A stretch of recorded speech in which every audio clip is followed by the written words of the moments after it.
c'est le jour de l'apothéose qui consacre la clôture de la 8e édition de Tolikunkanwe à Akpromiserete. Une messe d'action de grâce se tient pour bénir les intentions et les projets de l'association Tolikunkan. Cette Eucharistie est aussi dédiée au renforcement des liens de fraternité et d'amitié, à la cohésion sociale et au développement de la communauté Tori au Bénin et de la diaspora. Tolikunkanwe, c'est d'abord et avant tout la promotion de la langue Torigbe qui se veut être un outil important du développement. Le père célébrant ne fait pas exception à la règle établie.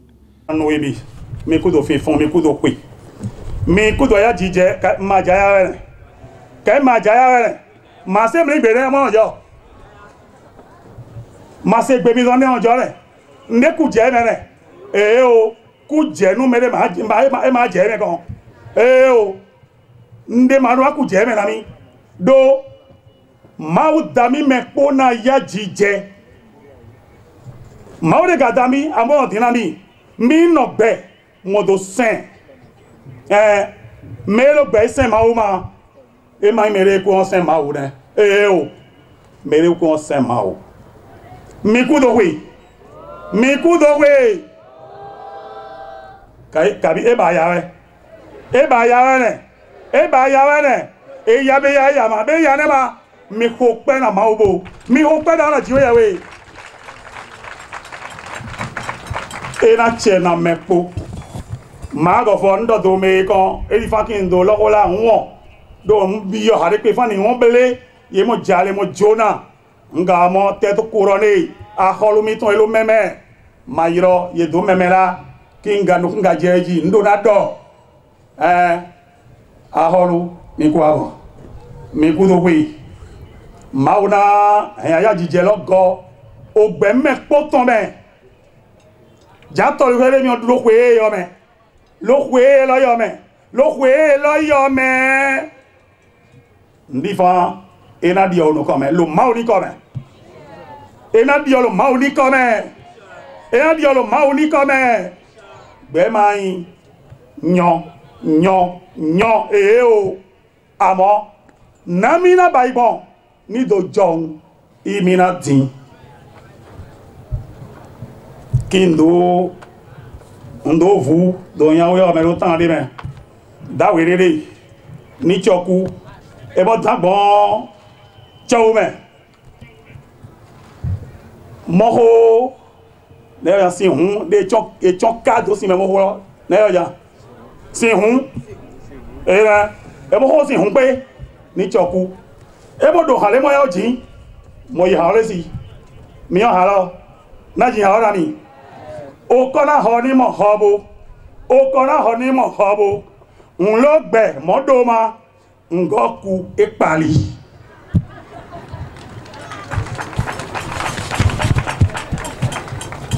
o kona ho ni mo hobo nlo gbe mo do ma ngoku ipali kolore elogbe emodo ekulo egado re emegado koba emegado hoba amo elogbe emogado ajo hajima e o ja ton bo son egbe ti bi no ido frinu okora hori mo hobo nlogbe modo ma ngoku ipali Tolikunkan to memi mi logbe amutu na dodo kolo na do gbaholo utune ni magbe gbaholo magbe magan guadolodo epemi amo maule do mi enjonu to pomi do gbe nami do siga jalanu do utune owewe gbe tan ma o tete to mogolo fi mogolo mi fa awaka meni goku yele mi guado ìwọ́n jẹ́ ìdọ́ rẹ̀ ìwọ́n jẹ́ ìdọ́ abẹ́jẹ́ ìdọ́ lówé fìfì àti tán lọ́mẹ́ kí yé bẹ́ sọ́nà awakamẹ́ ní gọkú mi lè mi gbọ́dọ̀ me ko na boado mo fo mo din nu jodun mo din nu konyinya o to mi tonton toli ku kanton so mi jale bo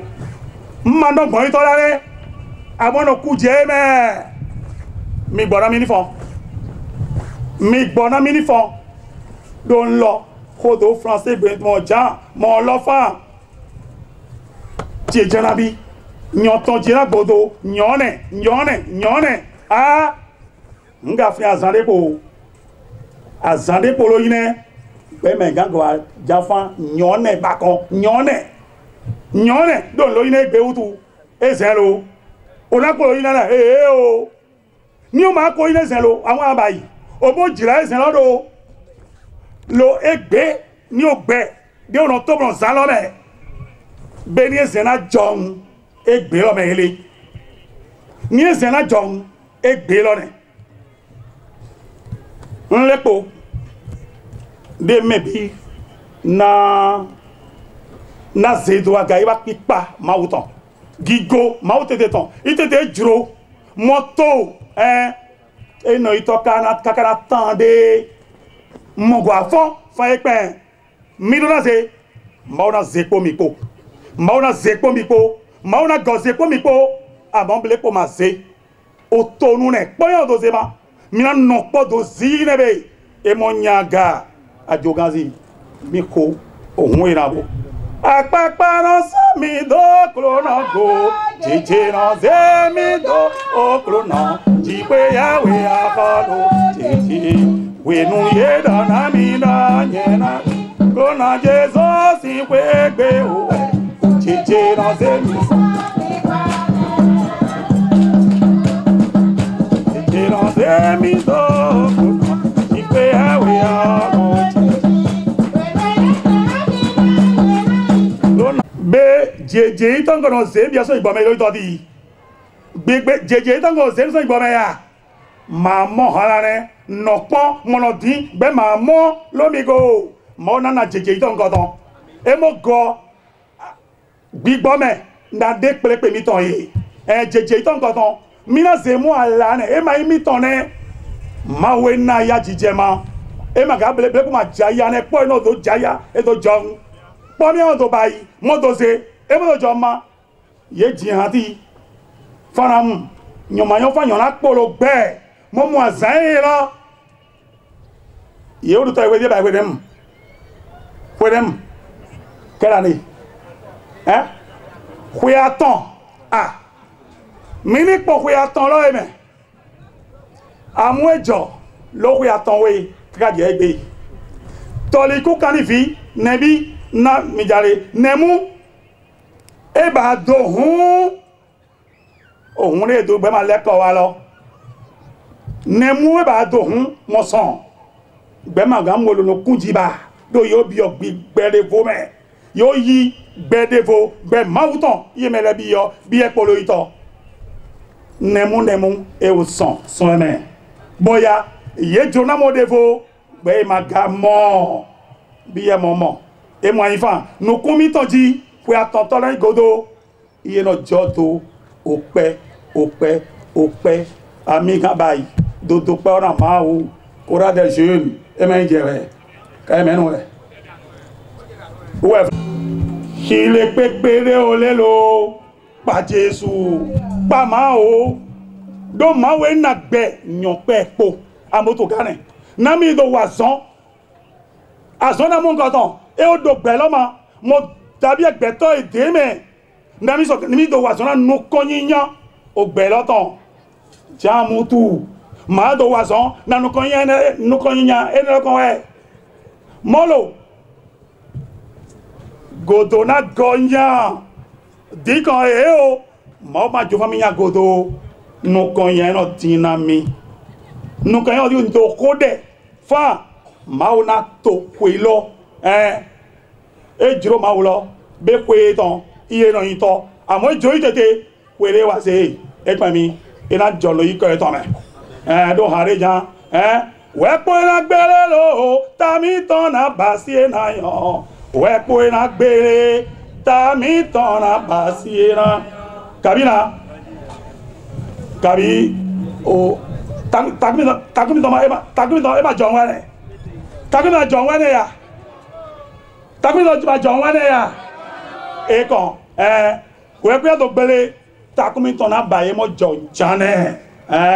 we pe na gbele lo ta mi ton na basie na yan we pe na gbele ta mi ton na basie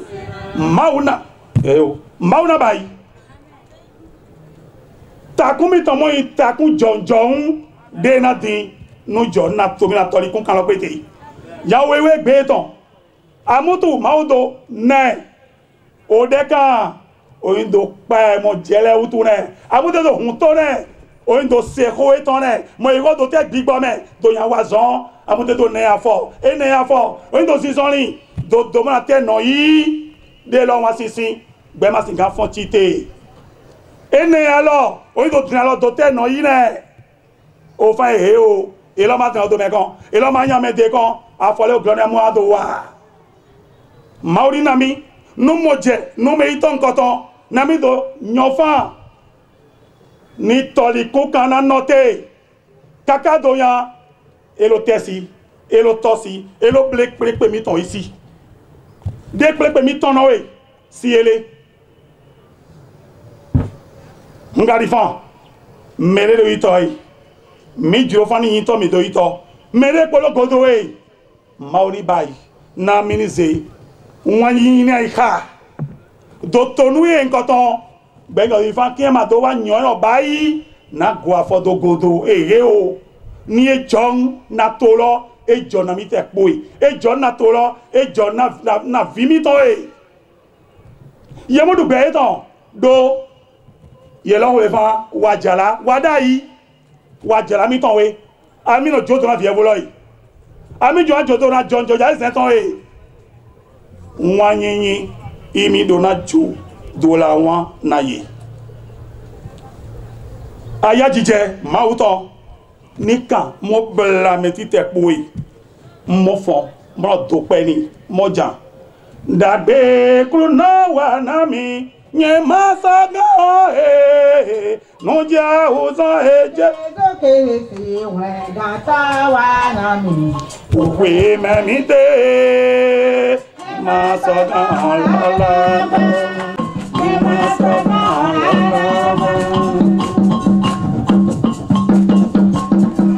la me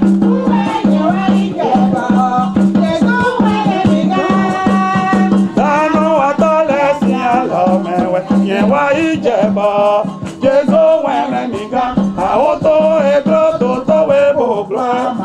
Jesu wena mi lo mi boke hallelujah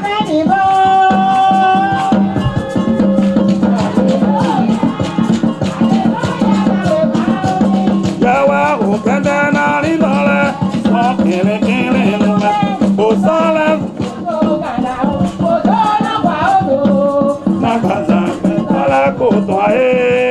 Kola bina gigomina pari kola ko eden yen po re di be po lo yen po ayoko chinchin na tori ko kan ipo lo ame jiro fa tori ko ka ni lo te mo si so ko egbeso mi ja daga ko mama ga yere mi bi adodo amega jova tole ko kan ko la ni ku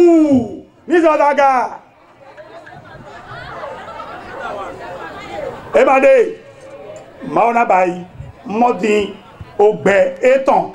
e ma klomi we no eden vigito jivi modo yi koran e fa we tienu e ma to we no kon e ma mi we no kon e ma so bi esi kon ni go so mi sile blepe po na lo gbe to mo jafa tole ku kan we la gbe ya o e ma son yogo kan e ma yin to we nu kan yan to ma le me a tupe ni gbon ile bo to ma le me bi je dara kan tupe ma ona go alo enemi lo nu fulo je mo jong eni ton gbigbo me na mi te ko e na ogbe mi ton afo ide mi ton Mino il est pour le godo et me son nesi je te crois pour le godo cho benoponi bio eme benoponi jekan mini moto ni do moto mo inde po ni ezeble po ito ni mo ifa me po no zedo po mauna bai e mo ito na mi ozia for do komelo na mo raja okulu no do pene mauna no po mi po mauna he ko lo po mi po de ugaito minadu modu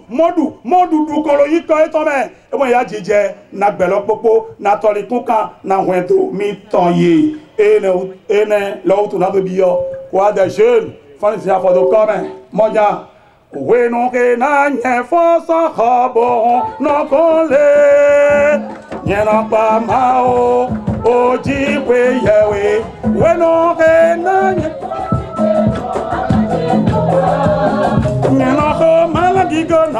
allez dans les docks.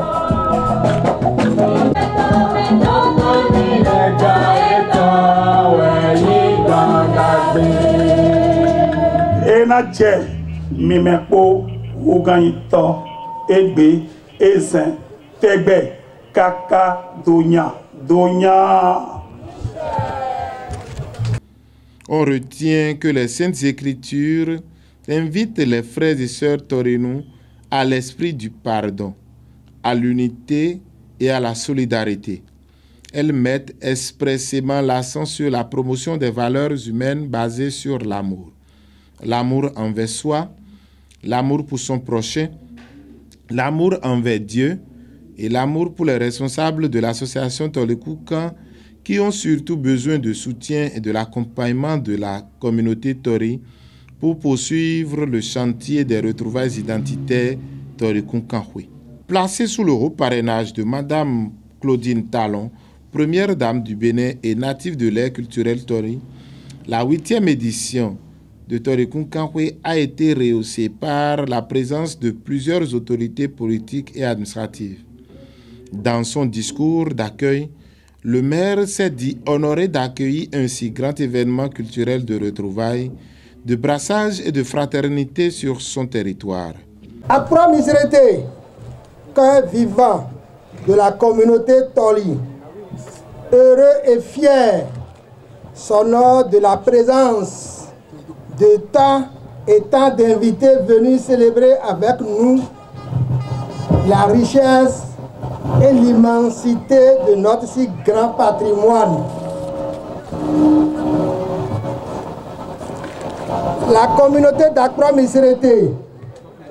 déjà à l'initiative de la première édition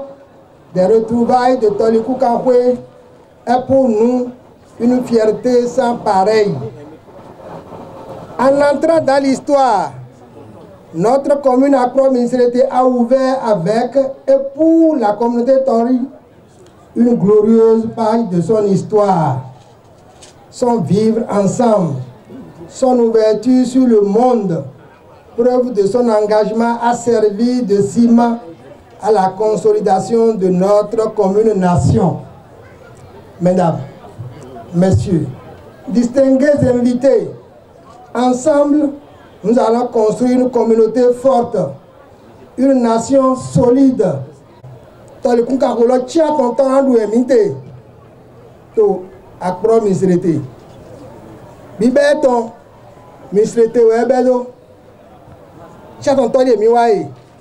Miso yiro numese mitela bo yiro mauro.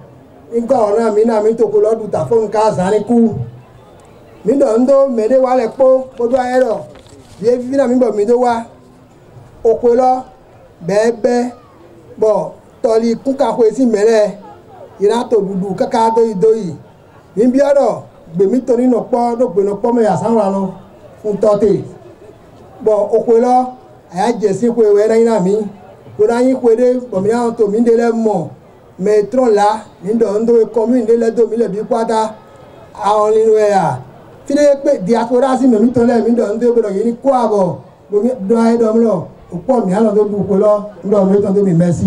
Puis, s'en est suivi le message du président intérimaire de Tolekoukanhwe à l'adresse de la communauté Tori. Bien-aimés frères et sœurs, distingués invités, en vos rangs et titres, tout protocole observé. C'est avec une profonde émotion et une grande fierté que nous célébrons avec vous ce jour, dimanche 8 septembre 2024, ici même au CG1 d'Accro-Missirete, la 8e édition de la fête des retrouvailles identitaires et culturelles Tolikunkanfwe, dont les activités y concurrentes ont débuté depuis le mercredi 4 septembre 2024. Ces journées ont été marquées par des moments de partage, de convivialité et de renforcement de nos liens fraternels. Chers invités, chers frères et sœurs de la communauté Toli du Bénin et de la diaspora, Tolikunkanfwe renaît. Tolikunkanfwe renaît après toutes les péripéties qui ont jalonné son parcours en 10 ans de vie. D'abord, un parcours verdoyant de 2014 à 2018. Tenez, Accro-Missirete en 2014, Toribosito en 2015, Avrankou en 2016, Adjirakpetou en 2017, Porte-Novo Dowa en 2018. Toutes des fêtes annuelles régulières dans la paix et dans la joie. Puis le branle-bas, Semekodi en 2019, avec quelques difficultés liées à la mévente de tissus. 2020, le trou noir du Covid-19 qui nous a fait décaler la fête d'Ifaï en 2021, malheureusement, frappé encore par les mêmes difficultés. Ces dernières se sont empirées cette année avec l'envahissement très tôt du marché par notre tissu uniforme contrefait et mis en vente à prix bas. Mais, à quel dessein? Des esprits mal intentionnés ont-ils agi?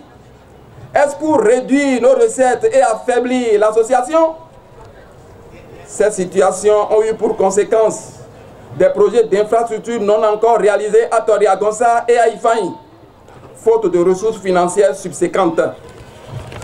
Le Bureau exécutif national dénonce avec véhémence ces pratiques.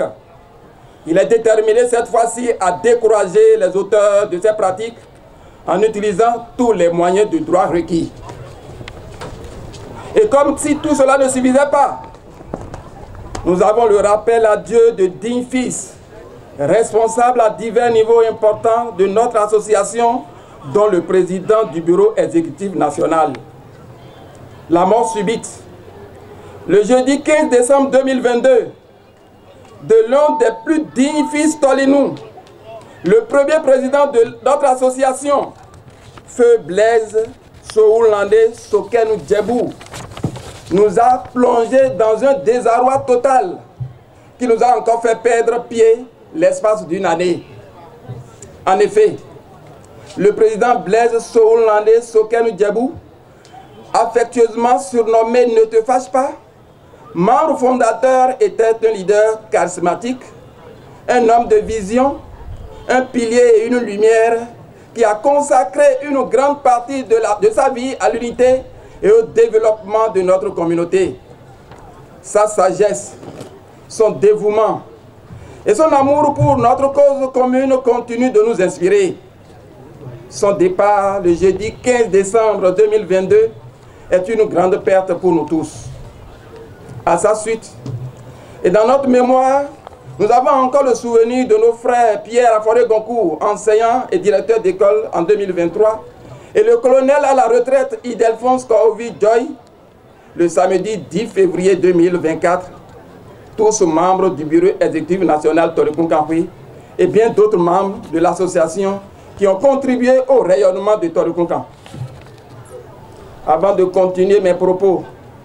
je vous invite à vous lever pour rendre hommage à ces dignes fils disparus, à ces héros de la fraternité du bien vivre ensemble, ces héros qui se sont battus pour l'épanouissement du Tolinou et pour le développement du milieu Toli. En liminaire, un hommage rendu au président défunt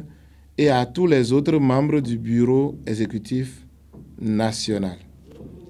Les retrouvailles identitaires Tolikunkanfwe constitue pour les Tolinous un label de fraternité et d'engagement communautaire pour la promotion de l'identité culturelle et du développement. Tolikunkanhwe est un patrimoine commun et tout le monde est important pour sa suivi. En dépit des fêtes similaires isolées qui découlent de Tolikunkanhwe, le roseau ne cessera pas. Cela implique une démarche scientifique et des échanges à bâtons rompus pour consolider l'édifice. Le bureau exécutif national ne s'en lasse guère, conscient de l'enjeu. Plusieurs difficultés ont jalonné le parcours de Tolikunkanhwe depuis sa première édition à Accra-Missirete. Elles sont de plusieurs natures. Cependant, le bureau exécutif national tient bon dans ses bottes comme un soldat au front. Aucune place pour le découragement et le désespoir. Des projets communautaires sont prévus pour mieux labelliser Tolikunkanhwe. Au moment de fraternité et d'amitié, les Tolinous étaient soutenus par la présence de quelques personnalités. Celles-ci ont bien voulu donner leur impression au micro de Fennou Média.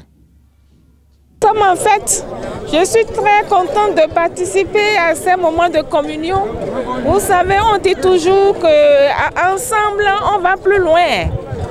Je suis très contente, les Tolinous, il y a beaucoup de réjouissance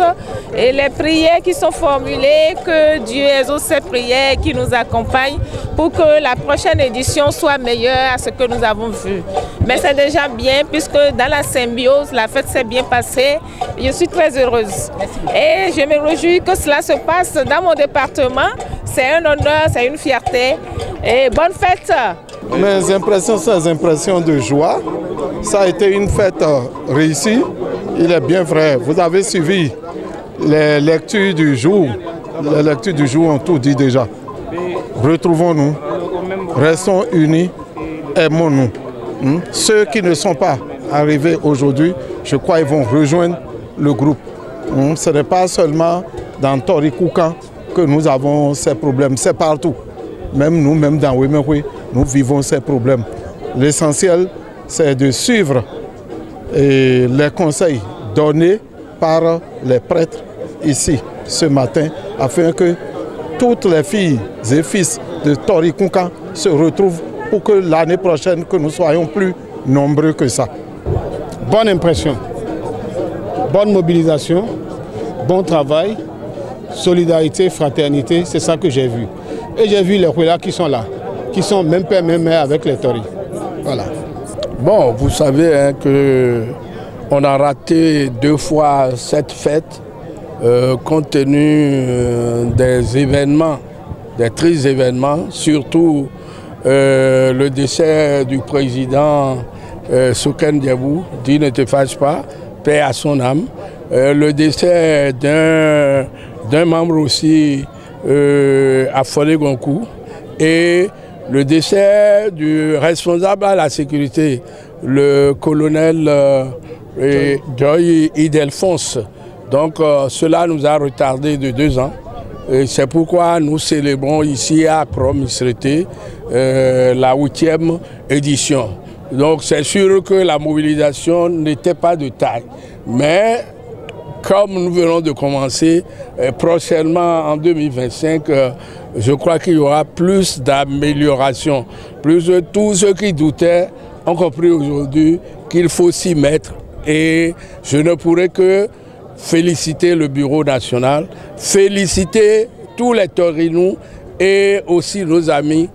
qui sont venus massivement quand même pour cette 8e édition nous soutenir. Moi, mon nom c'est Jossa Messa Athanase. Je suis le vice-président de Huela-Koukan. On vient directement de Guézin. Oui, on vient directement de Guézin pour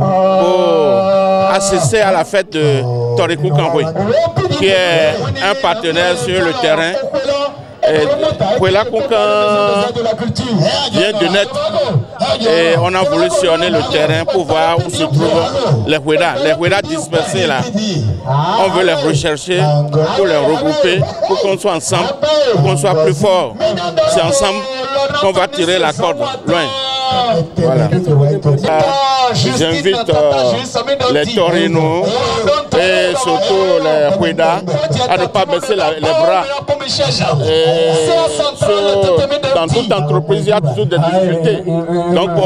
ce n'est pas pour cela qu'on va baisser les bras. Je les exhorte à se relever pour qu'on puisse avancer.